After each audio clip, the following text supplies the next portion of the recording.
Welcome to the Liquidity Event, a show about all things personal finance with a laser focus on taxes, financial independence, and equity compensation. Hosted by AJ and Shane of Brooklyn FI, each episode will focus on a personal finance topic, some driven by news headlines and sometimes driven by listener questions. And sometimes you'll just get two money nerds rambling about what they think is interesting. Just a quick note before we get started, this podcast is for informational purposes only and should not be considered tax or investment advice. And welcome to the Liquidity Event. I'm your host, AJ Ayers, and this is episode 191, being recorded on June 4th, airing on June 10th. You can always email us your finance questions at liquidityevent@brooklynfi.com, and we will answer them live on the air. Or you can just post on Reddit, because that's where we pull all of our questions from anyway, because none of you ever write in. But today, I am so excited. Unfortunately, Shane was not able to join us, but I have invited Lauren Makler on the show. She is the co-founder and CEO of a company called Cofertility, which she will tell you all about. I have been following Lauren for a very long time. I first heard her in an interview on someone else's podcast talking about the economics of fertility and the economics of infertility, which is maybe what we're talking about today. And I liked her so much that I actually quoted someone else's interview in my own book about, I have a chapter on can I afford to have kids? And I reached out to her and said, would you come on the podcast? So Lauren, I'm so happy to have you today. Thrilled to be here. Thanks for having me. Yeah, we were just chatting before we hopped on that you live in Los Angeles, not very far from where I grew up in Laurel Canyon. So we have that in common as well. Yes. I love living here. And I actually, it's so funny because my husband and I often talk about, our next liquidity event, we will do X, Y, or Z to our home or, whatever our plans are. So the name feels really, really apt for this. Perfect. So just by way of introduction, tell us about Cofertility and why you founded the company. Yeah. So at our core today, we help women freeze their eggs for free when they donate half of the eggs retrieved to intended parents who need the help of an egg donor to have a baby. So we are doing two really major things with this model. One is we are making egg freezing more accessible. Right. So that, we know that egg freezing is this incredible science that exists. And yet the time in which you will benefit from it the most is when you can least afford it. Right. So the younger you are, better your egg quality, better your egg quantity, and cost is the number one barrier for women who are interested in egg freezing. So that's one. And then on the other side, we have intended parents who are growing their family through egg donation, which is actually a really under the radar way that people are having babies. I call it fertility's last taboo. I think it's close to 1 in 3 women over 40 who are doing IVF are using an egg donor. They just don't talk about it because they don't have to. We also see same-sex male couples who are more obviously using an egg donor to have a baby. But third-party reproduction, when you need the help of a third person to have a baby, is a very quickly growing area of fertility care. And it's insanely antiquated, insanely outdated, and just something that is really needing disruption. And so we came into this space with a model that is far less transactional than the traditional egg donation model today. And the way that it works is essentially in the US, at least, intended parents traditionally pay the donor cash compensation to donate her eggs. And that number or dollar amount goes up and up and up depending on her heritage, her background, her pedigree, which is, for me, and I spent almost a decade at Uber before starting Cofertility, felt like surge pricing for egg donors, right? This idea that the harder it is or more in demand a donor is, the more the intended parent has to pay. And so that's not how it works at Cofertility. And that's one of the major things that we really wanted to solve here.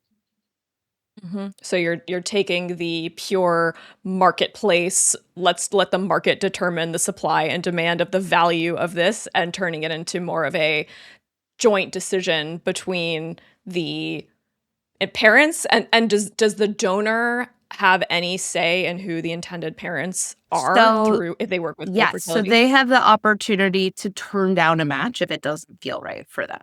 And that we think is really huge. But more than anything, we just don't think that, you should pay more or less depending on who the donor is, right? Like we don't do that for organ donation. We don't do that for blood donation. Like why on earth is that okay for egg donation? And we actually think that that was like born out of a time where donors were promised anonymity to intended parents, which is just like not a thing anymore and Not hasn't possible been. anymore. Right. It's impossible to have anonymous donation. And so if you're not motivating a donor with cash compensation or like an income source, it actually opens up the space to something that's a lot more equitable and fair. Yeah, that makes a ton of sense. So backing up a little bit, Yeah. I know that you personally have gone through your own fertility journey. I personally have been through my own fertility journey, so I'm very familiar with terms like Yeah. egg freezing and intended parents. Yes. But for those who are listening who have no idea what egg freezing Yeah. actually means, Yeah. it doesn't mean taking eggs and putting them in the freezer. Can you just give us like a high Kinda. level, like what we're talking Yeah. about here? Yeah. So, like I mentioned, right? Like the younger you are, the better your egg quality and the greater your egg quality. And so that means like the more fertile you are, the younger you are. And egg freezing essentially is a process in which a woman injects herself with hormones in a very, uh, you know, uh, thoughtful process with a fertility doctor where for, 10 to 14 I days. wouldn't call it thoughtful, but Okay. that's a nice way. Okay. It is thoughtful in the sense that like A prescriptive Yes, process. it's prescriptive. There's a protocol, the whole thing. You're kind of a chemist for yourself, right? Like you are, Yeah. doing lots of things you never expected. I actually personally thought that part was fun. Like I like being a little bit of a chemist. Um, the injections less so. I think they hurt less than I expected for what it's worth, but everyone's different. So anyway, you are giving yourself injections for 10 to 14 days. You're also going in for in-person monitoring where they actually look to see, are your follicles growing in the way that the doctors anticipate they will? And you're also getting blood work done throughout that 10 to 14 day period as well to make sure that your body is responding to them. And the idea is that at the end of the 10 to 14 day period, which the timeline is very different for everybody, and that's why it's thoughtful, right? Like we're watching you and how you perform really specifically to see what day we should actually do the retrieval, where you're going under anesthesia for about 30 minutes for the doctor to take out some eggs, and they go in vaginally. So it's not an actual surgery. It's not something where you have like scarring or something like that. And those eggs are vitrified or frozen, and can be put into storage for a really long time, which is kind of amazing. And so with our model, the women who go through our program actually get 10 years of free storage. They literally, it's like a one-time thing. We cover the costs. They're sent for 10 years. And you can use those eggs at any point. And it's actually, you also could keep them stored after the 10 years. So it's not like there's some expiration date we worry about. It's cool that those eggs are there if and when you need them. And so they stay there until you're ready to have a baby. And if you try to conceive what I call unassisted, because I really hate the word natural, because either you had assistance or you didn't. If you are unable to conceive unassisted, then you have the opportunity to go back to those eggs that you froze and use them if and when you're ready. And at that point, they would be thawed and fertilized. And then once there's an embryo, that embryo gets transferred into a uterus. How's that? Love that. That was a very good description. That was great. I would say so we know that it's this, 2-week plus recovery medical process without using Cofertility. Let's say a person is going to do this on their own. They're 28. They, have been saving up for this. How much would it cost to do one cycle of egg freezing with insurance and without insurance? Because I've heard a lot of different opinions on this. Yeah. So on the insurance topic, there certainly are employers who offer fertility benefits that include proactive elective egg freezing. And so that's the 28-year-old who's looking to do this to like put off having a baby for some time. That percentage of employers is still a really tiny number, right? Yes, if you work at Pretty Meta, low. you work at Yep. Google, great, good for you, but it is not common for, your average person. So if you work for one of those employers, definitely check out your fertility benefits. Maybe it's covered. If you have like standard health insurance, it's insanely unlikely that proactive egg freezing is covered for someone who's literally looking to not have a baby anytime soon. What could potentially be covered, and this is what I want everyone to know, is if you have a diagnosis of infertility, which means if you're under 35, you have been trying to conceive unassisted for a year. If you are over 35, it means you've been trying to conceive unassisted for 6 months. So that is Yep, more for someone I who's got the looking. VIP treatment. Yeah.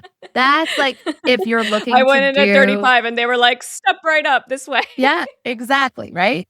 But that's really different if you're trying to take advantage of your like earlier, Yep.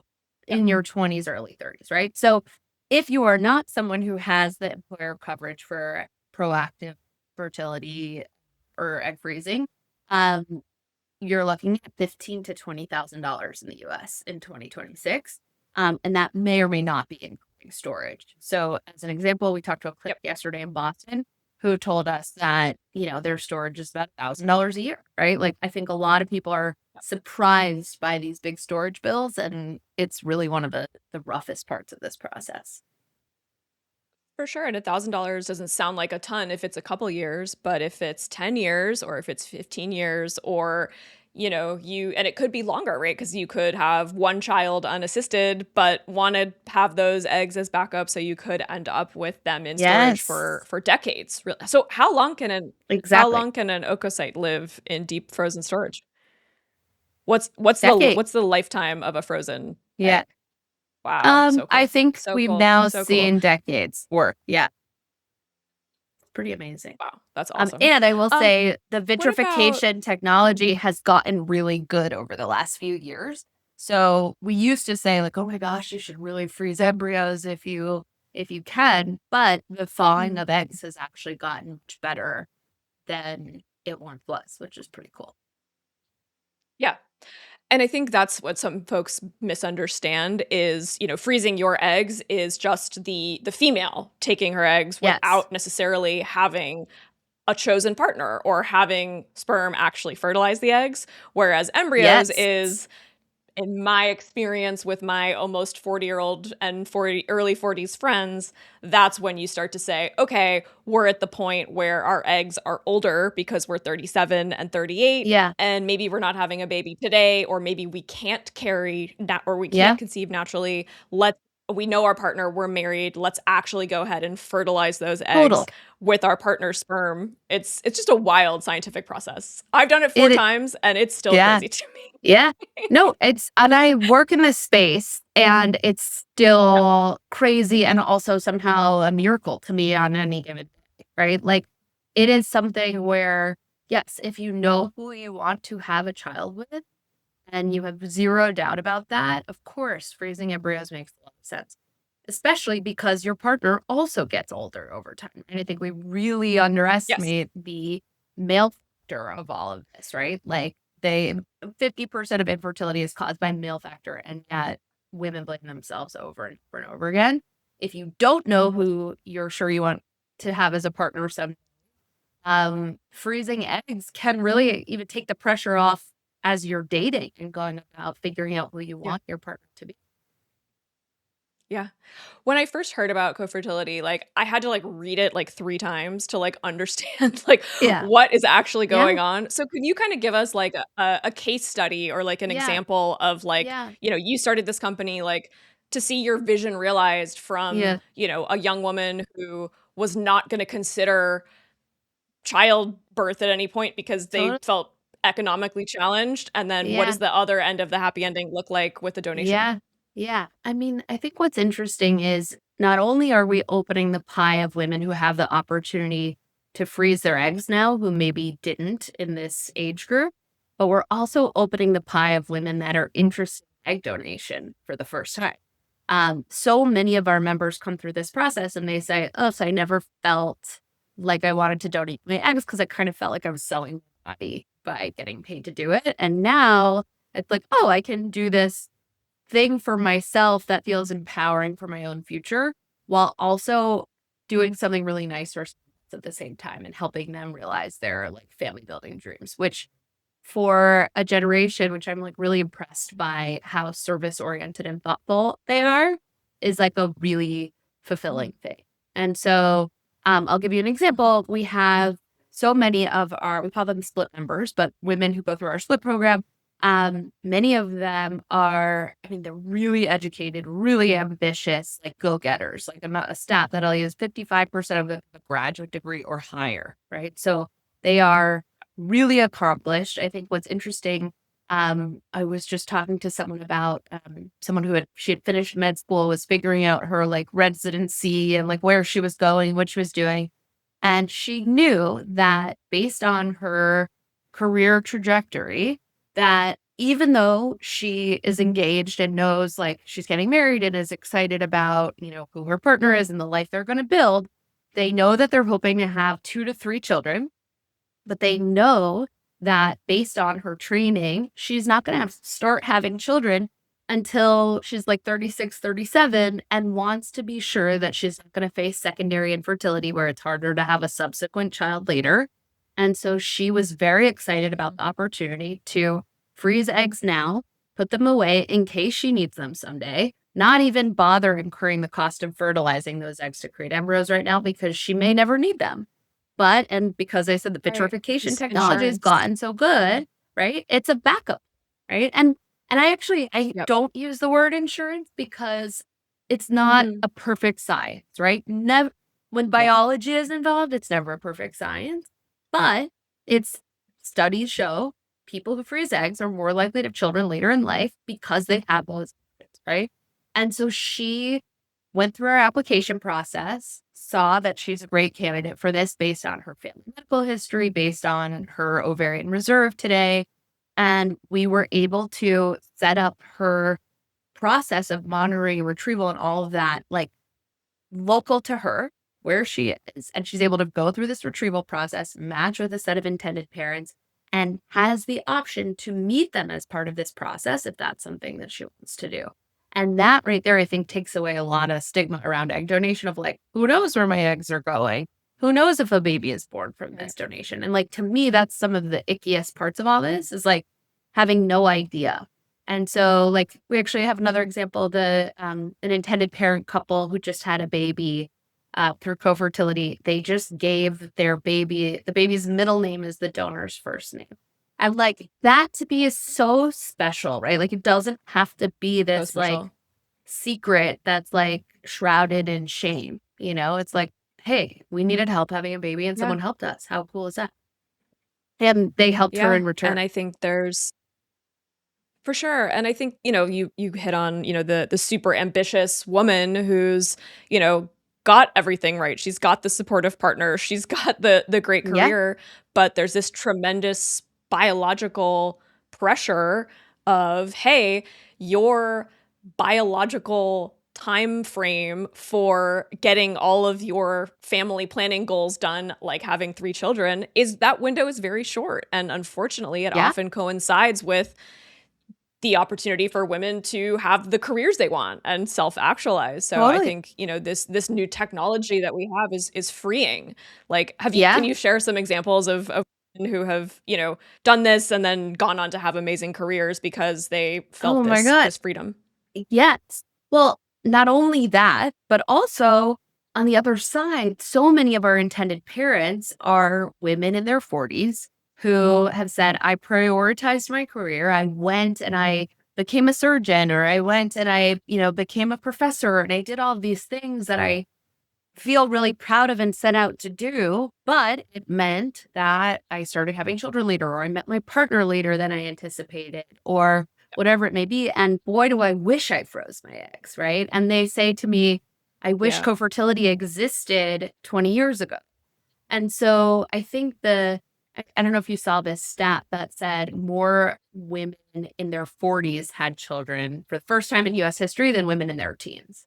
Yes. Right? I did see and that. To me is because of access to egg freezing, access to egg donation, third-party reproduction, all of that is contributing to women being able to live their life and do what they want and have our body and biology catch up to the trend of having children later. For sure. Absolutely. And speaking of women doing the things that they want, I mean, you started this company. When Yes. did you start Cofertility? End of How 2021. long ago? Uh, End of 2021. So it's only been a few years. so yeah, 4.5 years. Like math. Five, Yeah. 4.5 years, 5 years. Congrats. Thank You've you. raised lots of money, many millions of dollars.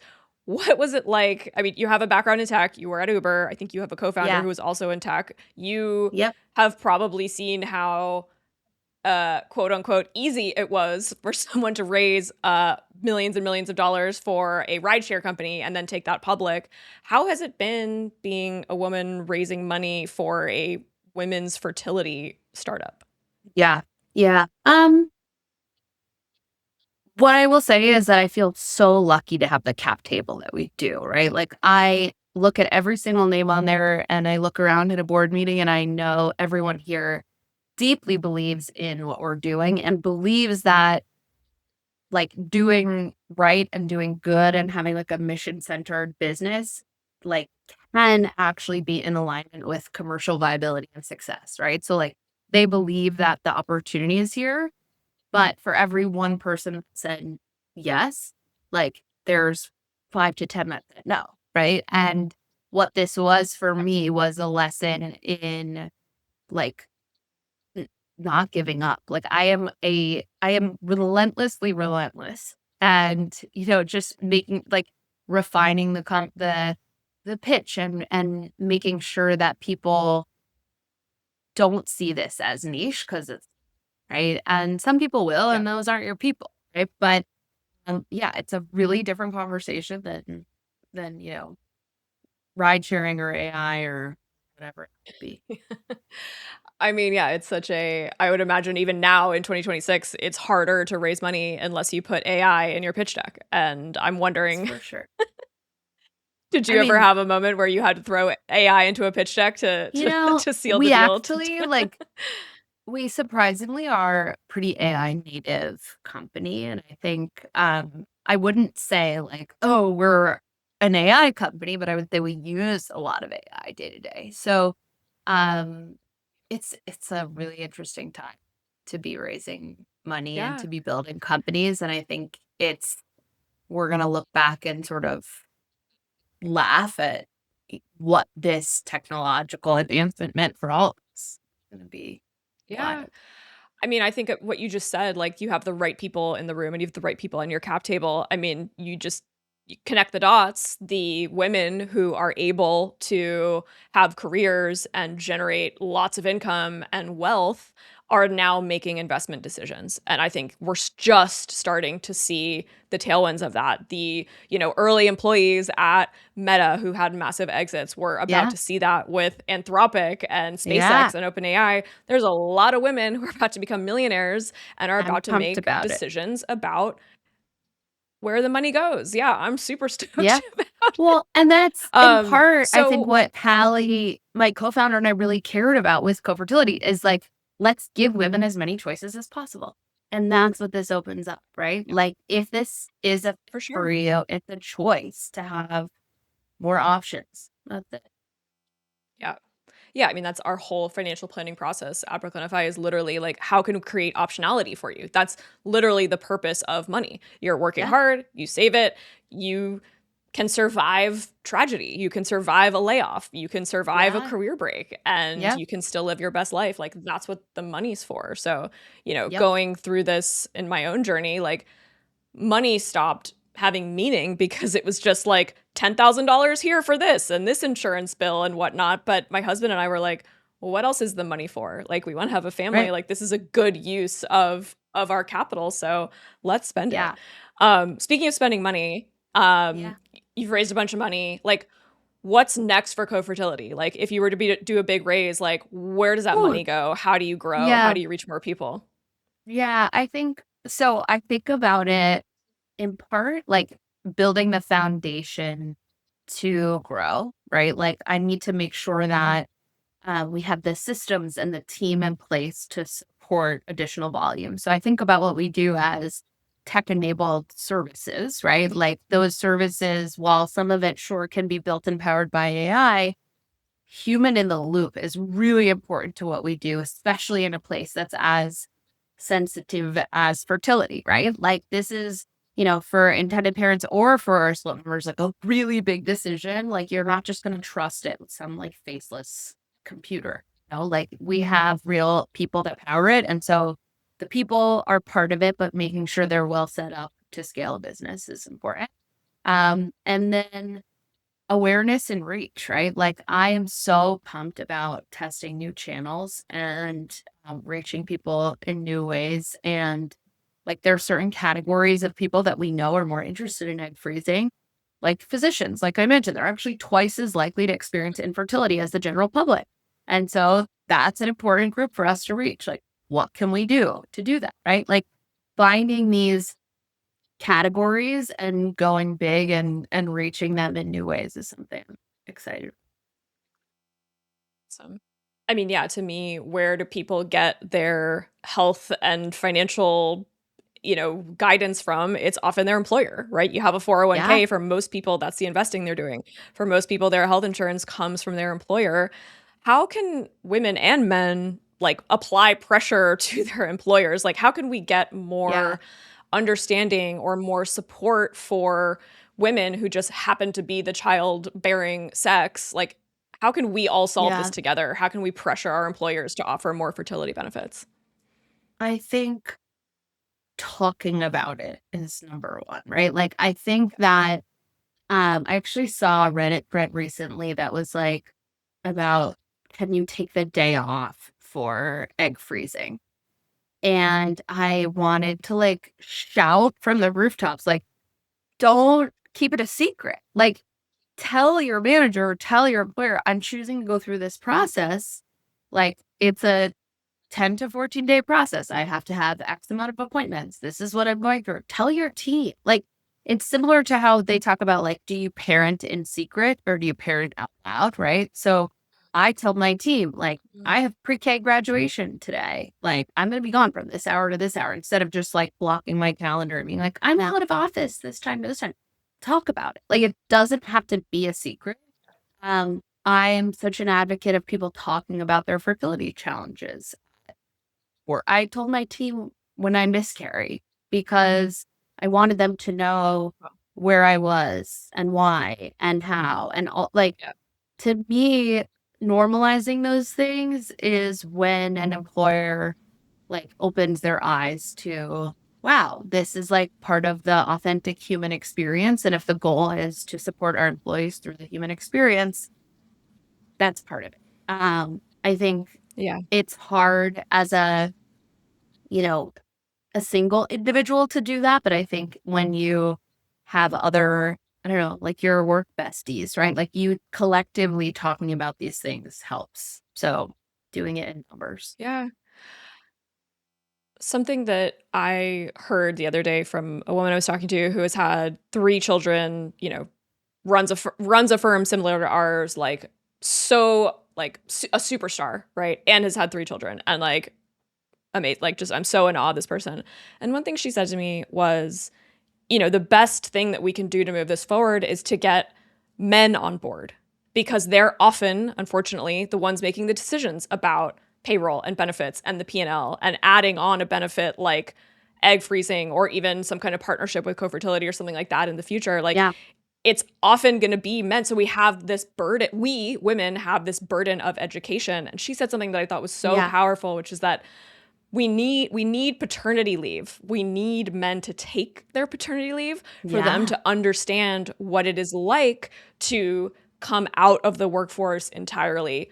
In most cases, that's a few weeks or maybe it's a few months, but just to go through and demonstrate that as a senior male leader to Yeah. not only your female colleagues, but your younger male colleagues, I just was like, that like blew my mind. And I was like, oh my God, Yeah. yes, like this could be the first step where we start to make changes where people start to physically understand, oh, I can't reach Jonathan because he's on paternity leave. Yeah. Like that is a Well, crazy thing to and experience as a company. it so is. I Sorry to think pick it on goes Jonathan. beyond.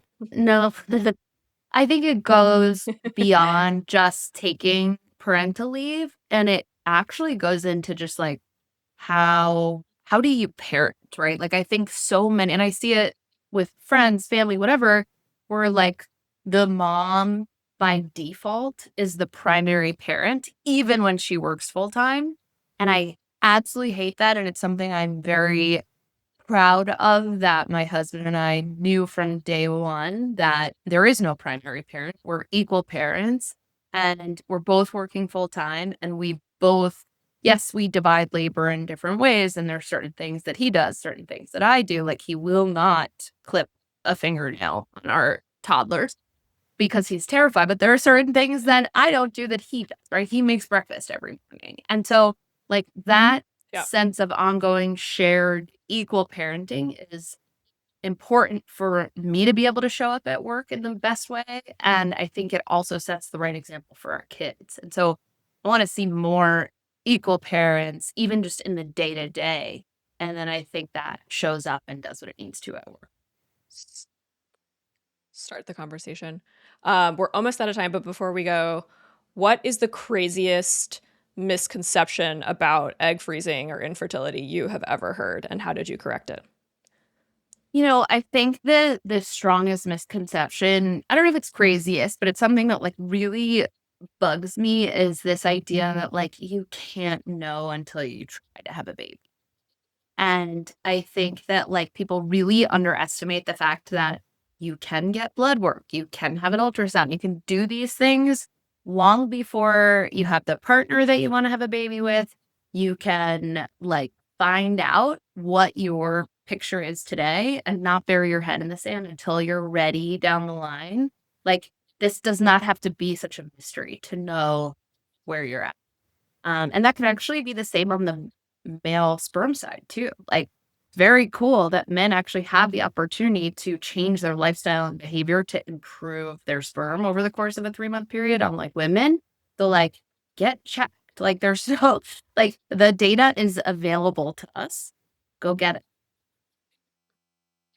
Yeah, stop smoking, don't go in the sauna. You Yeah. can you can stop that stuff for 90 days. You'll be fine. Yeah. Yeah. Lauren, thank you so much for joining us today. It was such a Thanks pleasure for to have you having me. and learn from you. Check out Cofertility if this is part of your plan. Check it out if you are an HR leader, because I think it's really cool, something you can recommend. Thanks so much for listening. You can email us your financial problems at liquidityevent@brooklynfi.com. And finally, Stans can leave us a review if they want to be worried about it. I'll see you next week. Bye.